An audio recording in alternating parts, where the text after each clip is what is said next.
اعوذ باللہ من الشیطان الرجیم بسم اللہ الرحمن الرحیم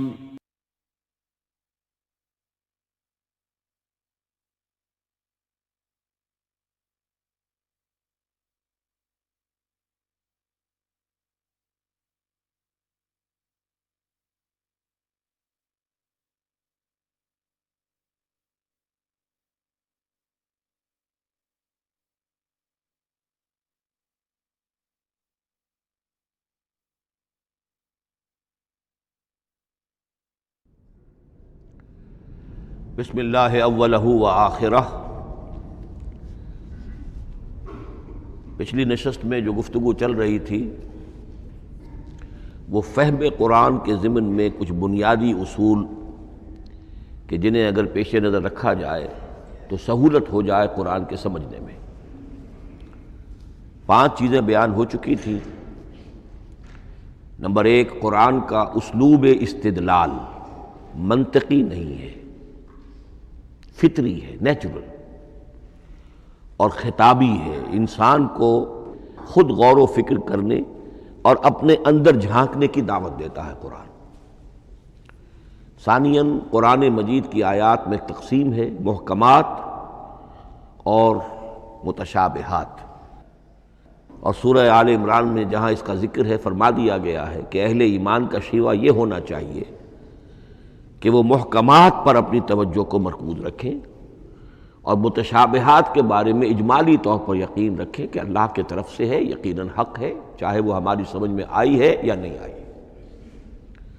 لیکن اس میں جو ایک براڈ تقسیم ہے وہ یہ کہ آیات الاحکام سب کی سب محکمات ہیں، مستقل،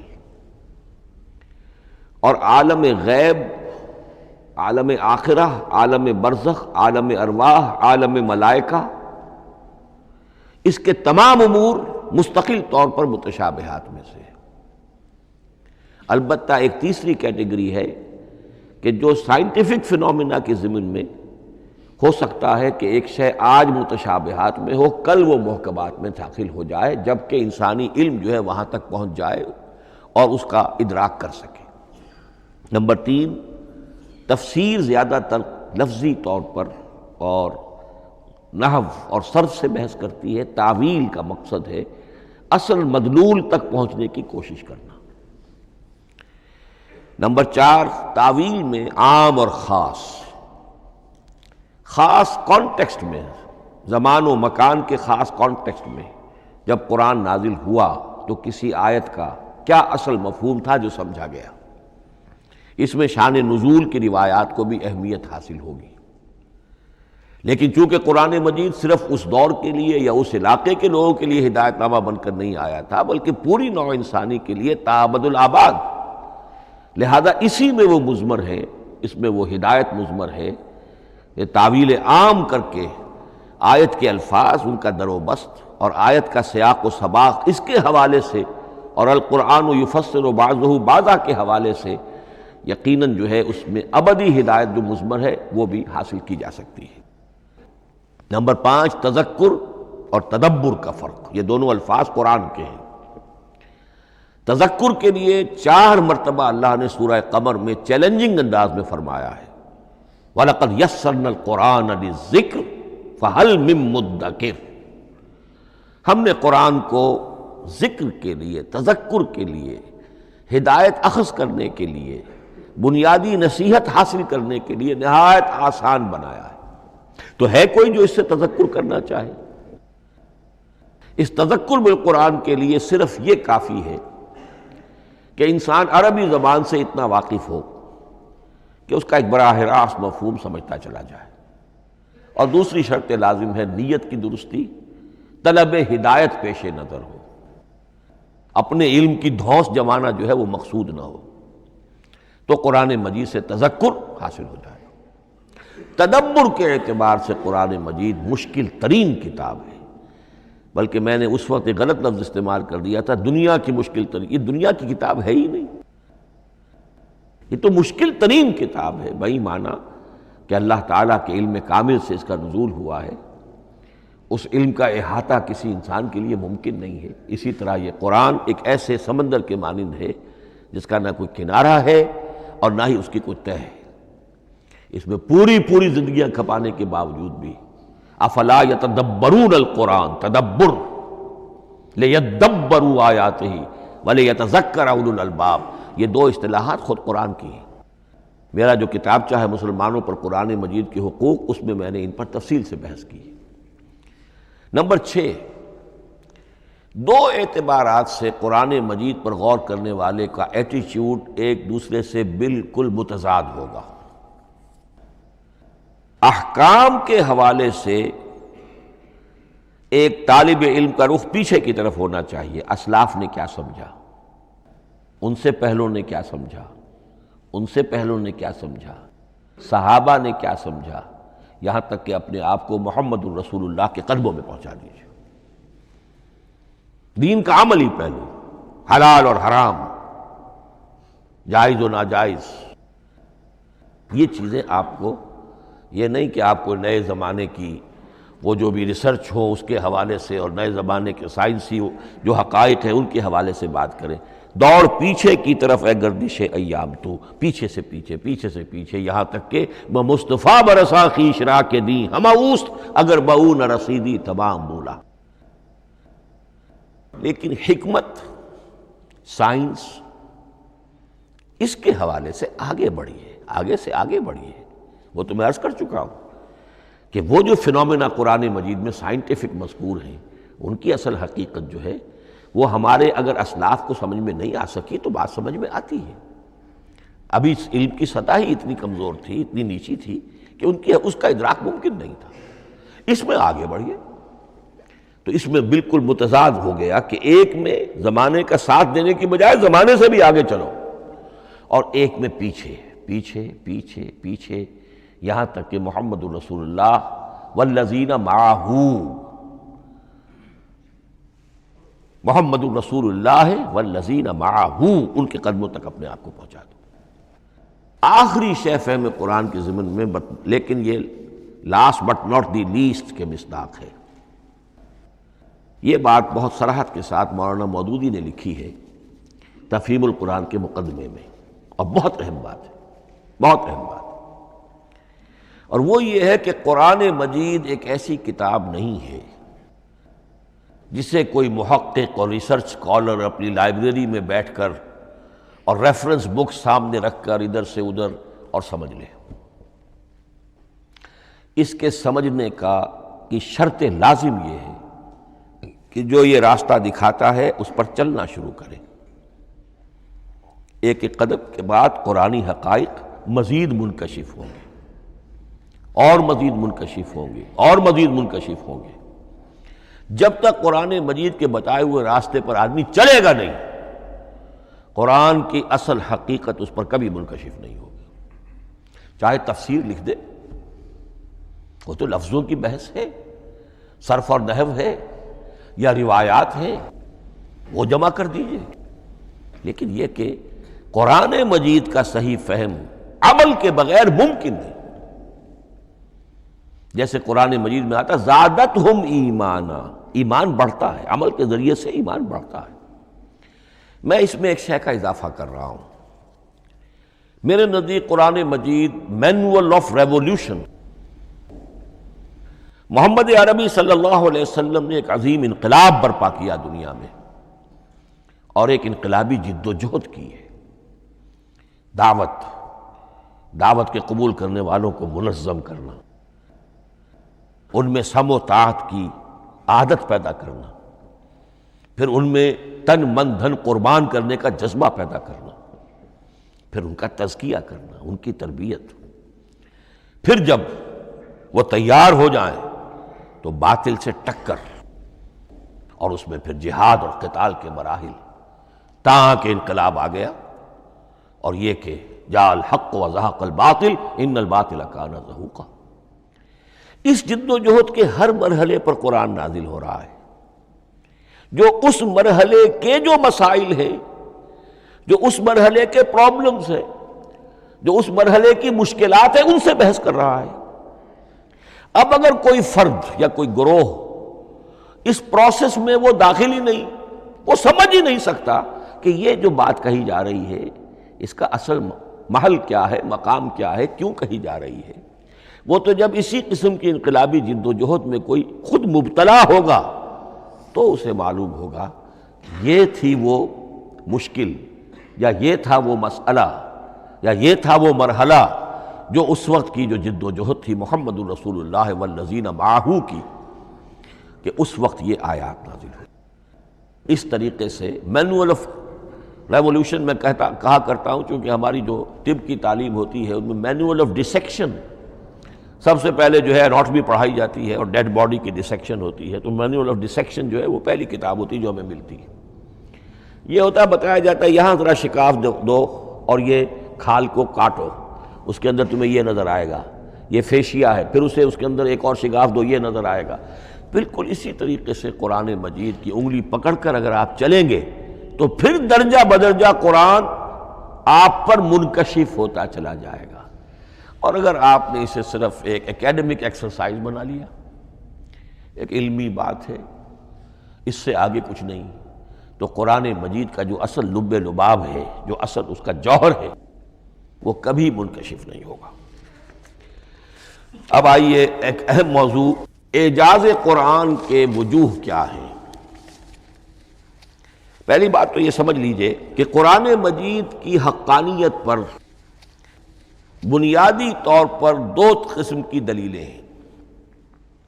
ایک دلیل خارجی ہے، خارجی دلیل محمد الرسول اللہ صلی اللہ علیہ وسلم کی شخصیت اور آپ کا کارنامہ، الصادق الامین،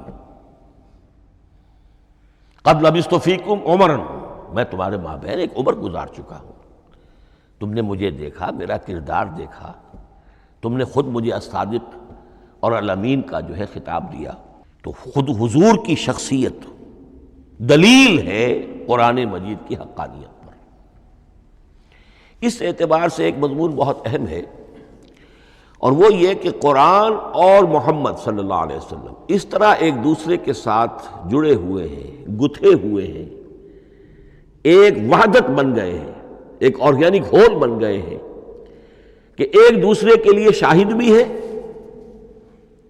اور ایک دوسرے کے لیے کمپلیمنٹری بھی ہے، جس کے لیے میں دو مقامات سے استشہاد کروں گا۔ سورہ بینہ میں فرمایا لم یکن الذین کفروا من اہل الکتاب والمشرکین منفکین حتی تأتیہم البینہ، اہل کتاب میں سے اور کفار میں سے، مشرکین میں سے جو لوگ جنہوں نے کہ کفر کیا تھا، وہ علیحدہ نہیں کیے جا سکتے تھے جب تک کہ بینہ نہ آ جاتی۔ اب بینہ کیا ہے؟ رسول من اللہ یتلو صحفا مطہرۃ فیہا کتب قیمہ، بینہ دو چیزوں سے مل کر بنی، رسول من اللہ یتلو صحفا مطہرۃ فیہا کتب قیمہ، رسول اور قرآن مل کر بینہ ہے، رسول کی شخصیت بین ہے، اور یہ قرآن مجید کے لیے دلیل ہے۔ دوسری طرف قرآن مجید محمد کی رسالت کا ثبوت ہے، جیسے کہ آپ دیکھتے ہیں یاسین والقرآن الحکیم انک لمن المرسلین، والقرآن الحکیم، قسم ہے اس قرآن حکیم کی، یعنی یہ قرآن حکیم گواہ ہے، شاہد عادل ہے کہ اے محمد آپ اللہ کے رسول ہیں۔ محمد کی شخصیت، حقانیت قرآن پر دلیل، قرآن محمد کی رسالت پر دلیل، ایک دوسرے کے شاہد۔ دوسرا مقام سورہ طلاق کا ہے، قد انزل الیکم ذکرا، دیکھو لوگو اللہ نے تمہارے لیے یاد دہانی ذکر نازل کر دیا ہے، وہ یاد دہانی کیا ہے؟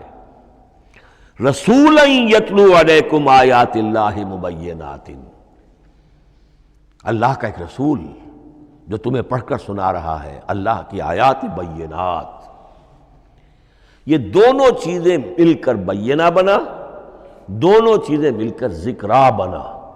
اس حوالے سے یہ دونوں چیزیں ایک دوسرے کے ساتھ یوں سمجھیے کہ اس طریقے سے گتھی ہوئی ہیں دونوں حقیقتیں، اس طرح جمع ہیں کہ ایک دوسرے سے جدا نہیں کی جا سکتی۔ اگلی بات یہ سمجھیے کہ قرآن مجید محمد الرسول اللہ کا اصل معجزہ، بلکہ اس سے آگے بڑھ کر ایک لفظ استعمال کروں گا، واحد معجزہ ہے۔ آپ شاید حیران ہو کہ اور بھی تو معجزات بیان ہوتے ہیں حضور کے، لیکن میری بات سمجھیے، غور کیجیے۔ ان واقعات سے مجھے انکار نہیں ہے، لیکن جو بات میں کہنا چاہتا ہوں اس کو اچھی طرح سمجھیے۔ معجزہ کہتے کسے؟ معجزہ عاجز کر دینے والی شے۔ اس معجزے میں دو چیزیں ہونی لازم ہیں، دعویٰ اور تحدی، چیلنج۔ جبکہ کوئی خرق عادت کوئی شے پیدا ہو جائے، خرق عادت اسے کہتے ہیں کہ فزیکل لا ایک ہے، پانی، واٹر کیپس اٹس سرفیس، حضرت موسیٰ کا عصا اس پر لگا اور سمندر پھٹ گیا، خرق عادت ہے، یعنی جو عادی قانون ہے، عام طور پر جو قوانین طبعیہ ہیں ان کا پھٹ جانا، ختم ہو جانا، ٹوٹ جانا، اور کسی حقیقت کا اس میں سے ظاہر ہو جانا جو ان فزیکل لاز کے خلاف۔ آگ کے بارے میں قانون کیا ہے؟ وہ جلاتی ہے، لیکن یہ کہ یہ معجزہ ہے، یہ خرق عادت ہے کہ حضرت ابراہیم آگ میں ڈالے گئے، اس نے نہیں جلایا، یا نارو کونی بردن و سلام علی ابراہیم۔ تو خرق عادت کو اب دو قسموں میں آپ سمجھیے۔ ایک خرق عادت وہ ہے جو دعوے کے ساتھ پیش کیا جائے، اپنی صداقت، اپنی رسالت کی حقانیت اور صداقت کے ثبوت کے طور پر، اور اس میں چیلنج کیا جائے کہ آؤ مقابلہ کر لو۔ وہ اس رسول کا اصل معجزہ ہوتا ہے۔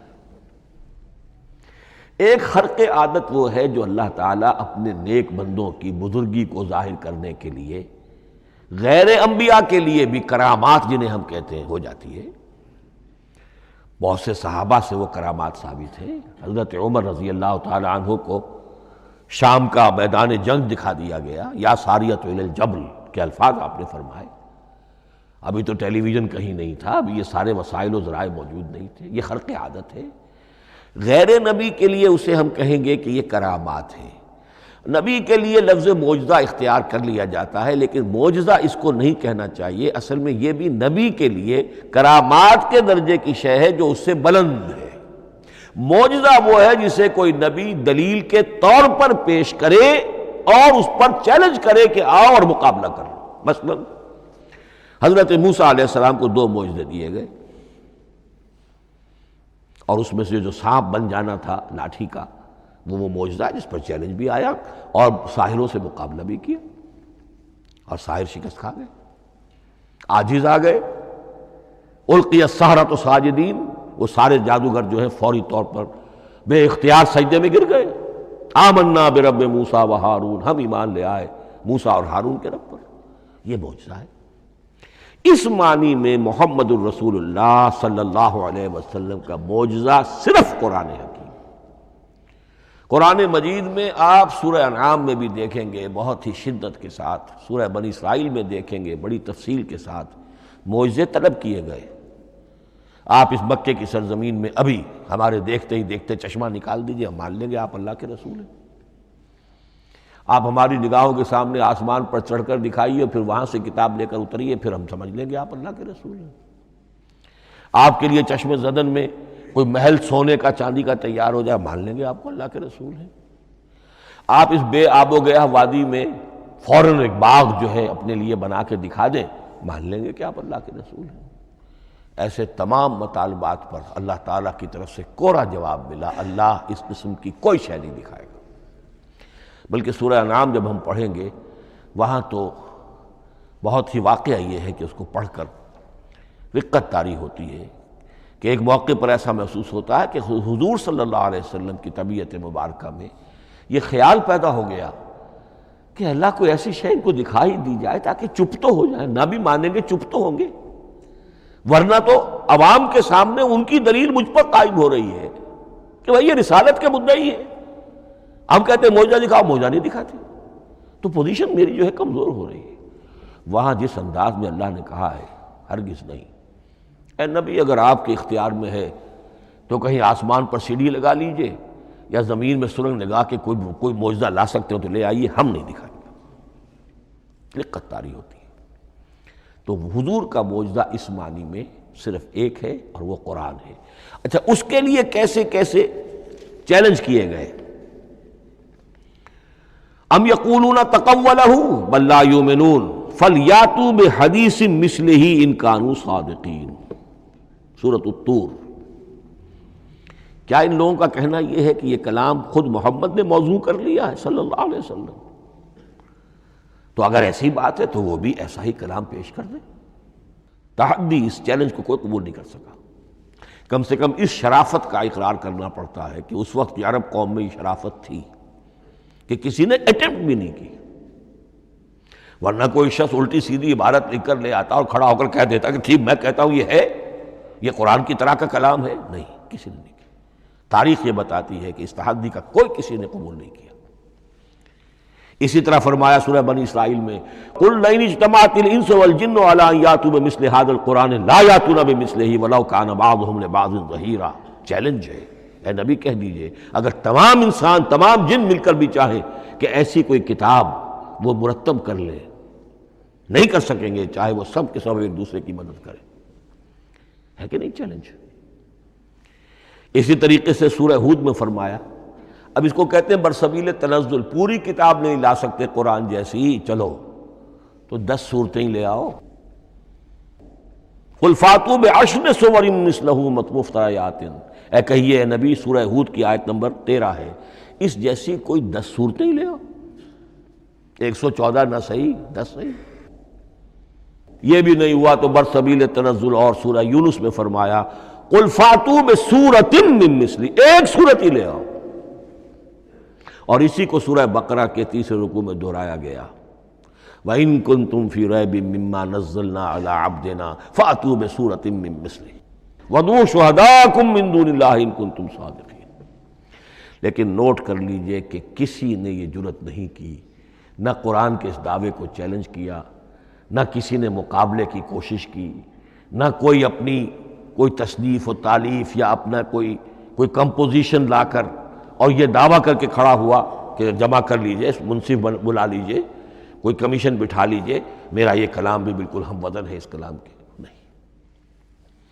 اب ہمیں دیکھنا یہ ہے کہ وجوہ اعجاز قرآن مجید کے کیا کیا ہیں۔ معجزہ تو یہ ہے، حضور کا اصل معجزہ یہ ہے، لیکن معجزہ کس کس پہلو سے ہے؟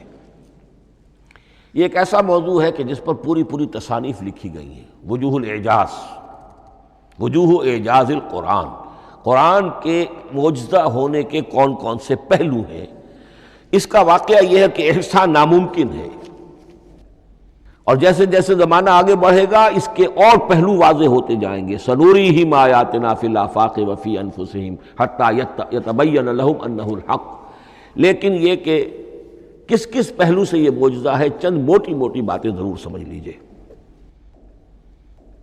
لغت، ادب، فصاحت، بلاغت، عذوبت، مٹھاس، اس کے اعتبار سے قرآن معجزہ ہے۔ لیکن اس اعتبار سے قرآن معجزہ ہے یا تو تھا اپنے زمانے کے عربوں کے لیے، غیر عرب کے لیے تو نہیں تھا۔ غیر عرب جو ہے قرآن مجید کی جو بھی فصاحت و بلاغت ہے، اس کا جو لٹریری بیوٹی ہے، اس کو تو وہ اپریشیٹ نہیں کر سکتا تھا۔ یہ حصہ جو ہے یا تو عربوں کے لیے تھا اس وقت دائمی، یا آج بھی عرب کچھ نہ کچھ، بہرحال عربی ان کی زبان ہے، وہ پڑھتے ہیں، جیسا کہ میں نے عرض کیا تھا، چاہے عیسائی ہوں اور چاہے یہودی ہوں، وہ بھی اپنے ہاں لٹریچر کی، عربی لٹریچر کی ہائیسٹ کتاب کی حیثیت سے قرآن مجید کو پڑھانے پر مجبور ہے۔ ایک پہلو اس کا یہ ہے، اور اسی کے حوالے سے نوٹ کیجئے حضرت لبید رضی اللہ تعالی عنہ، یہ سبع معلقہ کے شعراء میں سے تھے آخری۔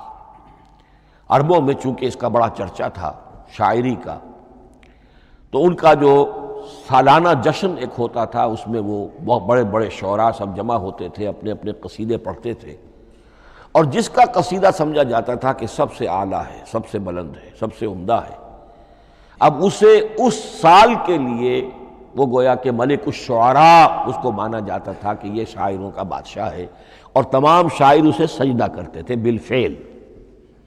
اور اس کے قصیدے کو کعبے کی دیوار کے ساتھ ٹانگ دیا جاتا تھا، معلق کر دیا جاتا تھا۔ ایسے 7 قصیدے ہیں جن کے مجموعے کا نام ہے 7 معلقہ۔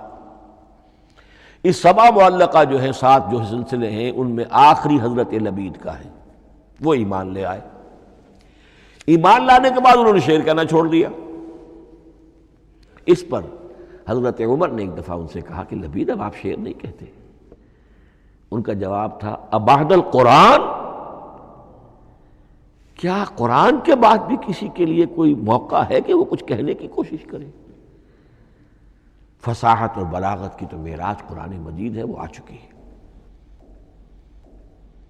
تو جہاں تک اہل عرب کے لیے اس کا معجزہ ہونا خاص طور پر اس دور میں اور اب بھی کسی درجے میں، اس میں تو اہمیت ہے اس کی ادبیت، اس کی فصاحت، اس کی بلاغت، اس کی عذوبت۔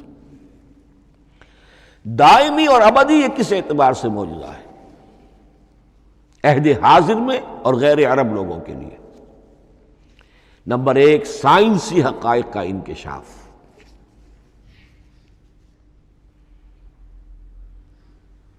جس طریقے سے کہ یہ سائنسی حقائق منکشف ہوتے چلے جا رہے ہیں ابدی طور پر، میں ڈاکٹر مورس بکائی کا حوالہ دے چکا ہوں اور پروفیسر ڈاکٹر کیتھل مور کا حوالہ دے چکا ہوں، ان کو ذہن میں رکھیے۔ سنریہم آیاتنا فی الآفاق وفی انفسہم حتی یتبین لہم انہ الحق۔ نمبر 2، حضور کا وہ کارنامہ کہ آپ نے ایک عظیم انقلاب برپا کر کے دکھایا اور وہ نظام قائم کر کے دکھایا کہ جس سے بہتر، جس سے عادلانہ، جس سے زیادہ منصفانہ کوئی نظام دنیا میں نہ آج تک قائم ہوا ہے اور نہ اس کی کوئی دوسری نظیر پیش کی جا سکتی۔ یہ ہے سب سے بڑا معجزہ، اور معجزہ ہوا قرآن سے۔ اتر کر حرا سے سوئے قوم آیا اور ایک نسخہ کیمیا ساتھ لایا۔ یہ سارا معجزہ، جیسا کہ میں نے شروع میں عرض کیا ہے، محمد اور قرآن دونوں مل کر بینہ بھی ہے تو رسول من اللہ یتلو صحفا مطہرۃ فیہا کتب قیمہ، اور قد انزل الیکم ذکرا رسولا یتلو علیکم آیات اللہ المبینات۔ یہ معجزہ جو ہے جس کے حوالے سے دنیا میں بڑی بڑی شخصیات نے شہادت دی۔ ایم این رائے اس صدی کا ایک بہت بڑا انقلابی شخص، کمیونسٹ انٹرنیشنل کا رکن، اس صدی کی ابتدا میں جو شعلہ تھا، جو غلغلہ تھا، جو ولولہ تھا بولشوک ریولوشن کا، اور جو دنیا کے اندر ایک دھوم مچ گئی تھی، اس کو ذہن میں رکھیے۔ اور اس میں کمیونسٹ انٹرنیشنل کا رکن ایم این رائے، 1920 میں اس نے لاہور میں ایک خطبہ دیا تھا، ہسٹوریکل رول آف اسلام۔ اس نے کہا تھا تاریخ انسانی کا عظیم ترین انقلاب وہ ہے کہ جو محمد نے برپا کیا صلی اللہ علیہ وسلم۔ آج بھی یہ کتاب بھارت میں چھپتی ہے، بامبے کا ایک پبلشر شائع کرتا ہے، historical role of Islam by M N Roy. پھر آگے چلیے، ایچ جی ویلز اگرچہ انتہائی رقیق حملے کرتا ہے حضور کی زندگی کے بعض پہلوؤں پر، جیسے رشدی نے کیے ہیں یا جیسے تسلیمہ نسرین ایک بنگالی خاتون نے کیے ہیں، اسی طرح کے حملے کیے اس نے بھی۔ اور یہ اس لیے بتا رہا ہوں کہ یہ اسٹیبلش ہو جائے کہ وہ دوست نہیں ہے، دشمن ہے۔ عربی کا ایک مقولہ یہ ہے کہ الفضل ما شہدت بہ الاعداء، اصل فضیلت تو اس شے کی ہے جس کی گواہی دشمن دے۔ دوست تو تعریف کریں گے، قابل تعریف شے کی بھی تعریف کریں گے، بڑھ چڑھ کر کریں گے۔ یہ بھی ہو سکتا ہے کسی قابل مذمت شے کی بھی تعریف کر بیٹھے، دوست ہوئے۔ دشمن جو ہے وہ تو ظاہر بات ہے اسی بات کو مانے گا جس میں کسی شک و شبہ کی گنجائش نہ ہو۔ اس لیے میں نے عرض کیا کہ دشمن ہے، رقیق حملے کرتا ہے، لیکن آخر میں جب آتا ہے concise history of the world میں چیپٹر جو ہے حضور پر، اس میں خطبہ حجۃ الوداع کا وہ حوالہ دیتا ہے، لا فضل لعربی علی عجمی ولا لعجمی علی عربی ولا لاحمر علی اسود ولا لاسود علی احمر الا بالتقوی۔ اور پھر لکھتا ہے کہ اگرچہ انسانی حریت و اخوت و مساوات کے واعظ تو پہلے بھی بہت کہے گئے تھے، یہاں تک کہ مسیح ناصری حضرت عیسیٰ علیہ السلام کے ہاں بھی ہمیں بڑے واعظ ملتے ہیں، لیکن یہ ماننا پڑتا ہے کہ تاریخ انسانی میں پہلی مرتبہ ان اصولوں پر ایک انسانی معاشرہ قائم کر کے دکھایا محمد نے صلی اللہ علیہ وسلم۔ Although the sermons of human freedom, fraternity and equality were said before also, and we find a lot of them in Jesus of Nazareth, but it must be admitted that it was Muhammad sallallahu alayhi wa sallam who established for the first time in history a society based on these principles. اسی طرح کی گواہی آج سے تقریباً 20 سال پہلے امریکہ کے ڈاکٹر مائیکل ہارٹ نے دی۔ A selection and gradation of the 100 most influential personalities of human history. اور نمبر 1 پر محمد کا ذکر کر رہا ہے صلی اللہ علیہ وسلم، اور کہتا ہے naturally I owe an explanation, میں عیسائی ہوں اور ابھی تک عیسائی ہے، وہ اس کی موت کی بھی ابھی کوئی خبر نہیں آئی ہے، عیسائی ہے، لیکن یہ کہ اس نے حضور کو نمبر 1 پر رکھا، حضرت عیسیٰ کو نمبر 3 پہ لے گیا، تو naturally I owe an explanation, اور پھر ایکسپلینیشن دی ہے this is because he is the only person supremely successful in both the religious and secular fields. یہ دونوں میدان جو ہے مذہب اور روحانیت، اور دوسری طرف سیاست اور حکومت اور ریاست، ان دونوں میدانوں میں بیک وقت انتہائی کامیاب انسان صرف ایک ہے، اور وہ محمد ہے صلی اللہ علیہ وسلم۔ یا تو آدمی اس میں اونچا ہوتا ہے، روحانیت میں ہے، دین میں ہے، اخلاق میں ہے، تو سیاست اور ریاست میں زیرو ہوگا، یا کوئی بہت بڑا بادشاہ ہے، بڑا حکمران ہے، بڑا فاتح ہے، سکندر اعظم ہے، تو وہ اخلاقیات میں اور روحانیات میں زیرو نہیں، مائنس ہوگا۔ یہ معاملہ کہ دونوں میں this is because he is the only person supremely successful in both the religious and the secular fields۔ لیکن یہ بات نوٹ کر لیجئے کہ جو تازہ ایڈیشن ہے اس کتاب کا، اس میں سے یہ پیسج نکال دیا ہے نئے جو ایڈیٹرز ہیں انہوں نے، اس کے لیے آپ کو کسی پرانے ایڈیشن سے رجوع کرنا پڑے گا، concise history of the world, اور وہ لائبریریوں میں مل جائے گا۔ علامہ اقبال نے اس بات کو یوں بیان کیا ہے، ہر کجا بینی جہان رنگ و بو، کہ از خاکش بروید آرزو، یاد نور مصطفیٰ اورا بہاس، یا ہنود اندر تلاش مصطفیٰ است۔ اس دنیا میں تمدن کے اعتبار سے، اخلاق کے اعتبار سے، معاشرت کے اعتبار سے کہیں کوئی خوبی اگر تمہیں نظر آتی ہے، کوئی رمق نور کی، خوبی کی، بھلائی کی، رنگ و بو، جان لو کہ یا تو وہ نور محمدی سے مستعار لی گئی ہے، اور یا ابھی تک انسان ابھی محمد کی تلاش میں ہے، ادھر جا رہا ہے، قافلہ ادھر جا رہا ہے، نوع انسانی کا چاروں ناچار ادھر جا رہا ہے۔ سوشل ایولیوشن کا پروسیس انسان کو افراط و تفرید کے دھکوں کے باوجود تدریجاً لے کر جا رہا ہے بحیثیت مجموعی پوری مین کائنڈ کو اسی بات کی طرف کہ جس کی طرف دعوت دی تھی محمد الرسول اللہ صلی اللہ علیہ وسلم۔ ہر کجا بینی جہان رنگ و بو، کہ از خاکش بروید آرزو، یا ز نور مصطفیٰ اورا بہاست، یا ہنود اندر تلاش مصطفیٰ است۔ اسی اعتبار سے میں ایک بات اور کہہ رہا ہوں،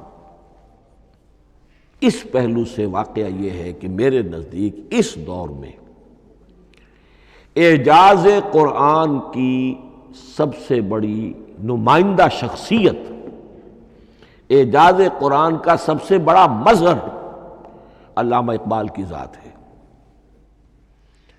20ویں صدی کا مفکر، فلسفی، مشرق و مغرب کے فلسفے پڑھ چکا،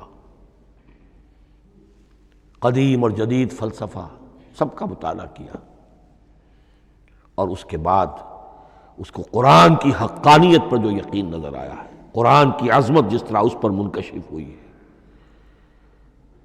وہ واقعہ یہ ہے کہ مجھے کم سے کم اپنی محدود معلومات کی حد تک عظمت قرآن کا وہ انکشاف کسی دوسرے شخص پر نظر نہیں آتا۔ انہوں نے جس طریقے سے مرثیے کہے ہیں کہ مسلمان قوم نے کس طرح قرآن کو چھوڑا ہوا ہے، واعظ ہے تو قرآن سے نہیں، کہیں اور سے۔ تربیت اور تزکیہ نفس ہے تو اس کا تعلق قرآن سے نہیں، وہ بھی کچھ اور مستعار چیزیں ادھر سے ادھر سے لے لی ہیں۔ فلسفے ہیں تو کہیں اور سے لے لیے ہیں، قرآن سے حکمت جو ہے وہ اخذ نہیں کی گئی ہے۔ کیسے کیسے انہوں نے عظمت قرآن کا جو انکشاف ان پر ہوا اس کی تعبیر کی ہے۔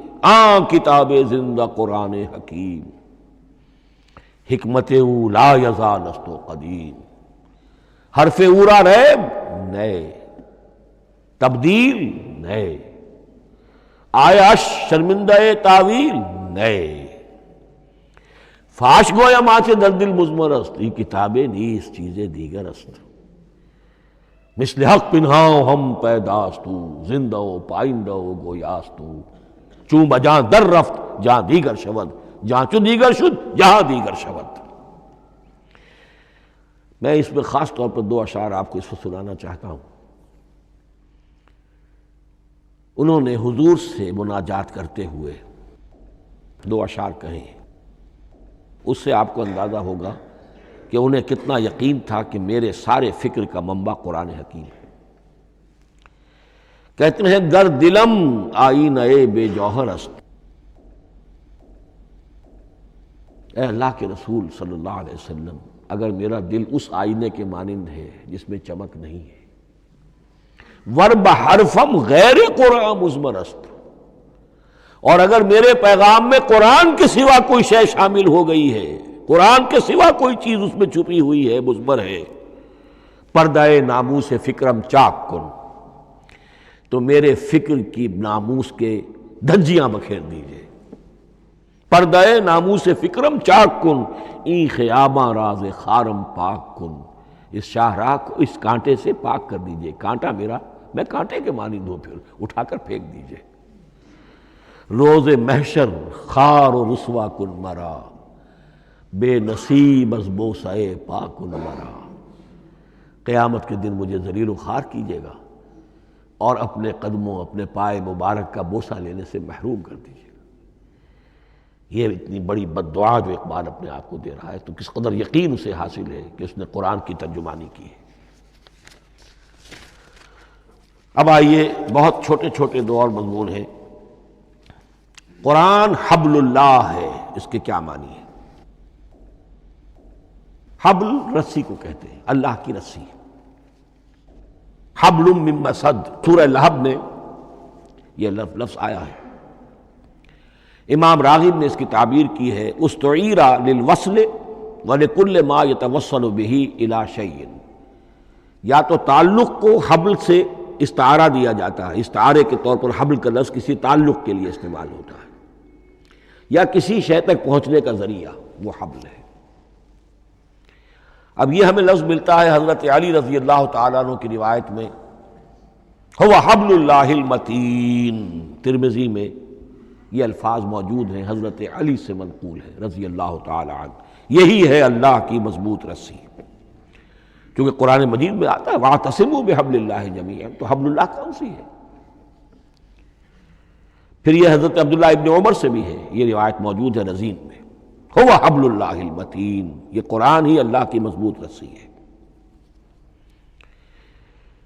اللہ سے اب اس کے دو پہلو ہیں، ایک تو یہ کہ یہ اللہ سے جوڑنے والی ہے، تقرب اللہ کا ذریعہ ہے، وصول الشیء، کسی چیز تک پہنچانے والی شے،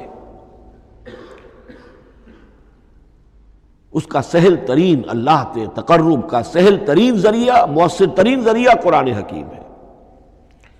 چنانچہ ترمذی میں حضرت عبداللہ ابن مسعود کا یہ قول موجود ہے، القرآن حبل اللہ الممدود من السماء الی الارض، قرآن تو اللہ کی وہ رسی ہے جو تنی ہوئی ہے آسمان سے زمین کی طرف۔ یہ ترمذی میں تو اصل میں اثر ہے، حضرت عبداللہ ابن مسعود کا قول ہے، لیکن یہ کہ زید ابن ارقم سے یہ الفاظ جو ہیں مرفوعاً کہ یہ حضور کے الفاظ ہیں، یہ بھی منقول ہے کہ حضور نے فرمایا کہ القرآن حبل اللہ الممدود من السماء الی الارض۔ اور ایک بڑی پیاری روایت ہے طبرانی کی معجم کبیر میں کہ ایک مرتبہ حضور اپنے حجرے سے برآمد ہوئے، مسجد نبوی کے ایک گوشے میں دیکھا کچھ صحابہ بیٹھے ہوئے قرآن سمجھ رہے ہیں، سمجھا رہے ہیں، پڑھ رہے ہیں، مذاکرہ قرآن۔ آپ کے چہرے پر بڑے بشاشت کے آثار ظاہر ہوئے، خوشی کے آثار۔ آپ چل کر تشریف لائے، پہلے ایک سوال کیا، الستم تشہدون اللہ الہ الا اللہ وانی رسول اللہ وہذا القرآن جاء من عند اللہ، کیا آپ لوگ اس کے گواہ نہیں ہیں کہ اللہ کے سوا کوئی معبود نہیں اور میں اللہ کا رسول ہوں، اور یہ قرآن خاص اللہ کے پاس سے آیا ہے؟ صحابہ کا جواب کیا ہو سکتا تھا؟ بلا یا رسول اللہ، کیوں نہیں اللہ کے رسول، ہم گواہ ہیں، اللہ کے سوا کوئی معبود نہیں، آپ اللہ کے رسول ہیں اور قرآن خاص اللہ کے پاس سے آیا ہے۔ اب آپ نے فرمایا فاستبشروا، خوشیاں مناؤ، فإن هذا القرآن طرفه بأيديكم وطرفه بيد اللہ، اس لیے کہ یہ قرآن وہ شے ہے کہ اس کا ایک سرا تمہارے ہاتھ میں ہے، ایک سرا اللہ کے ہاتھ میں۔ تو وصول الی اللہ کا مؤثر ترین طریقہ، تقرب الی اللہ کا مؤثر ترین طریقہ، سہل ترین طریقہ، شور شوٹ طریقہ وہ قرآن مجید ہے۔ اس اعتبار سے بھی کہ ہے یہ اللہ کی صفت، یہ ہم بحث کر چکے ہیں پہلے، اللہ کا کلام ہے، کلام صفت ہوتی ہے، اور صفت لا عین ولا غیر، یہ قرآن اللہ کا غیر نہیں ہے، ہم سمجھ نہیں سکتے، لیکن یہ کہ ہر صفت جو ہے وہ تو در حقیقت نہ عین ہے نہ غیر ہے۔ دوسری طرف یہی قرآن جو ہے حبل اللہ اس معنی میں بنتا ہے کہ مسلمانوں کو باہم جوڑنے والی شے، وَاعْتَصِمُوا بِحَبْلِ اللَّهِ جَمِيعًا وَلَا تَفَرَّقُوا، حبل اللہ کو مضبوطی کے ساتھ تھام لو، سب کے سب جمع ہو کر، یہ تمہیں تفرقے سے بچانے والی شے ہے۔ اس کی وجہ کیا ہے؟ ظاہر بات ہے کہ انسانوں جو ہے ان کے اندر اتحاد پیدا ہوگا اتحاد فکری کے نتیجے میں، فکر ایک ہو، نظریات ایک ہوں، ویلیوز ایک ہوں، مقاصد ایک ہوں، تبھی تو انسان متحد ہوں گے۔ یہ بھیڑوں کا گلہ تو نہیں ہے کہ چرواہے کی ایک لاٹھی کافی ہے ان کو جمع رکھنے کے لیے، وہ بھیڑوں کا گلہ ہے۔ انسانوں کو جمع کرنے کے لیے کوئی ایسی شے جو تمہیں ایک فکر سے، ایک نظریے سے، ایک مقصد سے، ایک نصب العین سے متصف کر دے، وہ تمہیں جوڑ دے گی۔ اور قرآن وہ شے ہے جو ایک فکر دیتا ہے، ایک خیال دیتا ہے، ایک نظریہ دیتا ہے، ایک عقیدہ دیتا ہے، ایک مقصد دیتا ہے، ایک نصب العین دیتا ہے، اللہ کے لیے جینا، اللہ کے لیے مرنا، ان صلاتی و نسکی و محیایا و مماتی للہ رب العالمین، ایک آئیڈیل دیتا ہے محمد الرسول اللہ کی شکل میں، لقد کان لکم فی رسول اللہ اسوۃ حسنہ۔ اب قرآن وہ چیز ہے کہ جو تمہیں آپس میں جوڑتی چلی جائے گی، تمہارے درمیان اتحاد پیدا ہو جائے گی۔ آخری چیز، مسلمانوں پر قرآن مجید کے حقوق کیا ہیں؟ یہ صرف اشارہ کروں گا اس لیے کہ اس پر میرا کتابچہ موجود ہے، اور اس کتابچے کو اللہ تعالیٰ نے بہت قبول عام عطا فرمایا۔ اس کا انگریزی ترجمہ کیا ایک صاحب نے، از خود کیا، خود ہی ٹائپ کیا، خود ہی چھپوایا۔ عربی ترجمہ ایک صاحب نے کیا، خود کیا۔ فارسی ترجمہ ایک صاحب نے کیا، خود کیا، بغیر کسی معاوضے کے۔ ملیشیا میں وہ چھپ چکا ہے، لاکھوں کی تعداد میں عام ہو چکا ہے۔ پھر میں نے ایک موقع پر 1970 میں رمضان مبارک کے دوران آخری عشرے میں مولانا بن نوری رحمۃ اللہ علیہ تشریف لائے ہوئے تھے مدینہ منورہ، اور میں نے بھی وہ پورا رمضان مبارک اس سال وہیں کیا تھا۔ میں نے ان کو دیا تھا کہ آپ دیکھیے اس میں کوئی غلطی ہو تو مجھے بتا دیجئے، میں اسے بڑے پیمانے پر شائع کرنا چاہتا ہوں۔ انہوں نے حالت اعتکاف میں مسجد نبوی میں پڑھا ہے، صرف ایک جگہ ایک جملے میں انہوں نے اصلاح تجویز کی، وہ میں نے کر دی۔ اس اعتبار سے اب یہ کتابچہ جو ہے مصدقہ ہے مولانا محمد یوسف بن نوری رحمۃ اللہ علیہ کا۔ اس میں اللہ تعالیٰ نے جو بات مجھ سے کہلوا دی تھی، تقریباً 30 سال پہلے کی بات ہے، ہر مسلمان پر قرآن مجید کے 5 حقوق حسب استعداد و توفیق عائد ہوتے ہیں۔ پہلے یہ کہ اس پر ایمان ہو جیسا کہ ایمان کا حق ہے، صرف زبانی ایمان نہیں، دل سے یقین کہ یہ اللہ کا کلام ہے۔ اور اس کا نتیجہ کیا ہوگا؟ پھر عظمت اس کی پیدا ہوگی، ایمان و تعظیم، یہ پہلا حق ہے۔ تلاوت و ترتیل، اس کو پڑھے جیسے کہ پڑھنے کا حق ہے، پھر سمجھے جیسے کہ سمجھنے کا حق ہے، تذکر و تدبر، پھر عمل کرے، انفرادی طور پر بھی اجتماعی طور پر بھی۔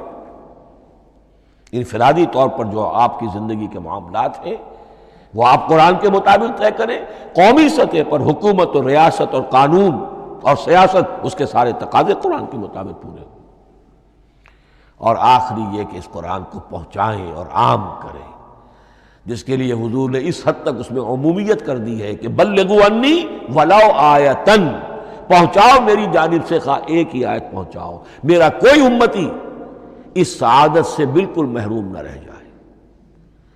اول تو خیرکم من تعلم القرآن وعلمہ، تم میں سے بہترین لوگ وہ ہیں جو اسی کے لیے اپنے آپ کو وقف کر دیں، قرآن پڑھیں اور پڑھائیں، سیکھیں اور سکھائیں، سمجھیں اور سمجھائیں۔ اس لیے کہ سمجھنے اور سمجھانے، سیکھنے اور سکھانے، پڑھنے اور پڑھانے کا بھی کوئی ایک لیول تو نہیں ہے، ایک عام لوگوں کی سطح ہے، ایک ان سے اوپر کی سطح ہے، ایک انٹلیکچوئلز کی سطح ہے، ایک جینیس لوگوں کی سطح ہے۔ ان تمام سطحوں پر قرآن کو سمجھانے کے لیے، پہنچانے کے لیے خود بھی تو اوپر اٹھنا پڑے گا، خود اسے سیکھنا پڑے گا، خود اس کی گہرائی میں غوطہ زنی کرنی پڑے گی، اور یہ ایک لائف لانگ پروسیس ہے، یہ کوئی پارٹ ٹائم جاب نہیں ہے، یہ کوئی صرف پیس ٹائم نہیں ہے، یہ کوئی ہابی نہیں ہے، ہمہ وقت ہمہ تن، خیرکم من تعلم القرآن وعلمہ۔ اب آخری بات بتا رہا ہوں، اور وہ یہ ہے کہ قرآن مجید وحی باللفظ ہے،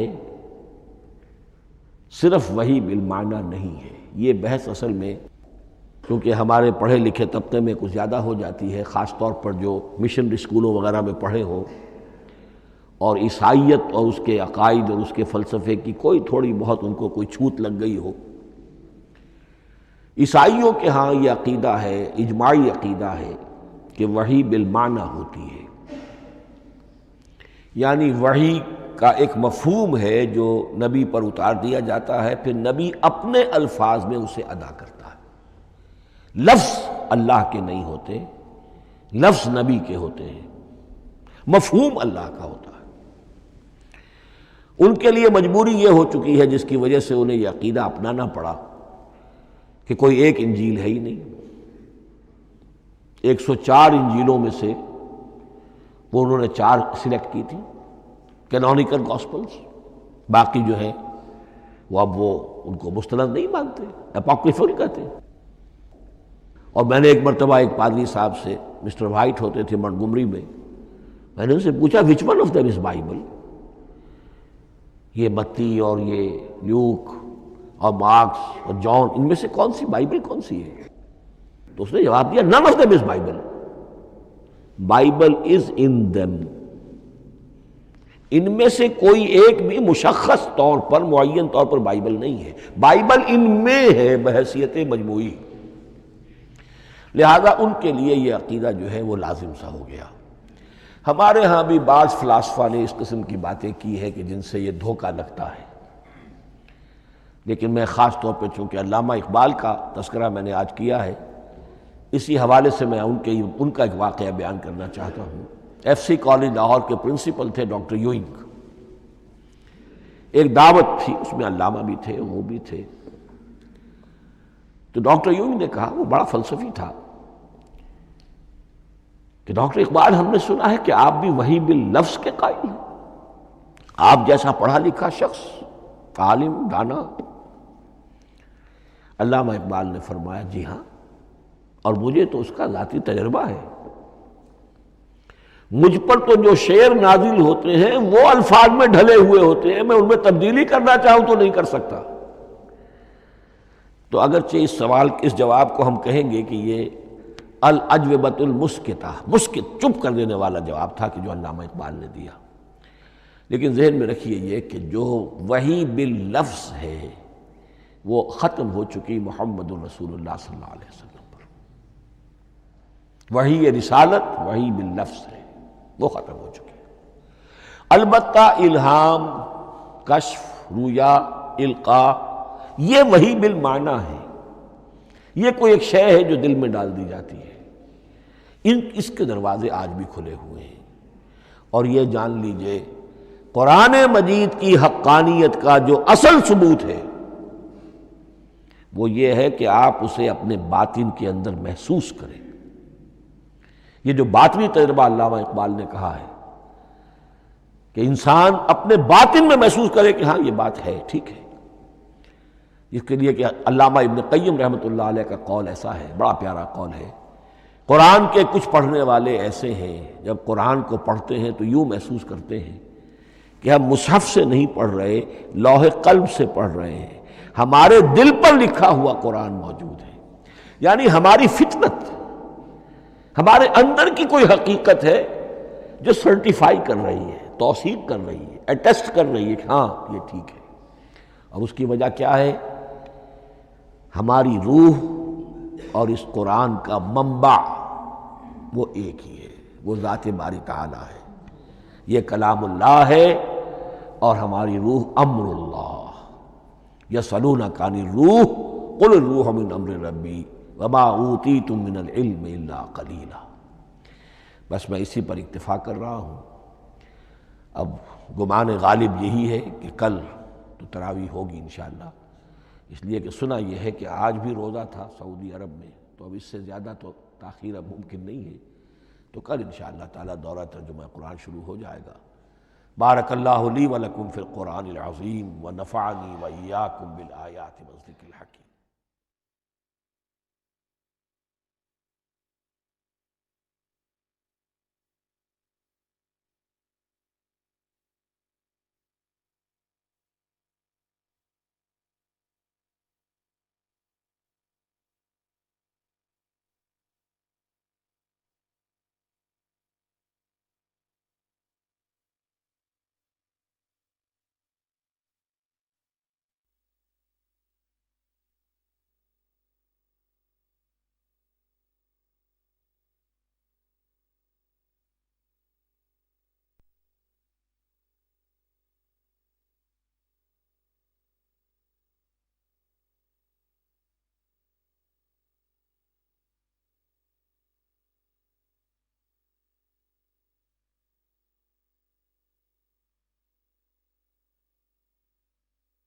أعوذ بالله من الشيطان الرجيم.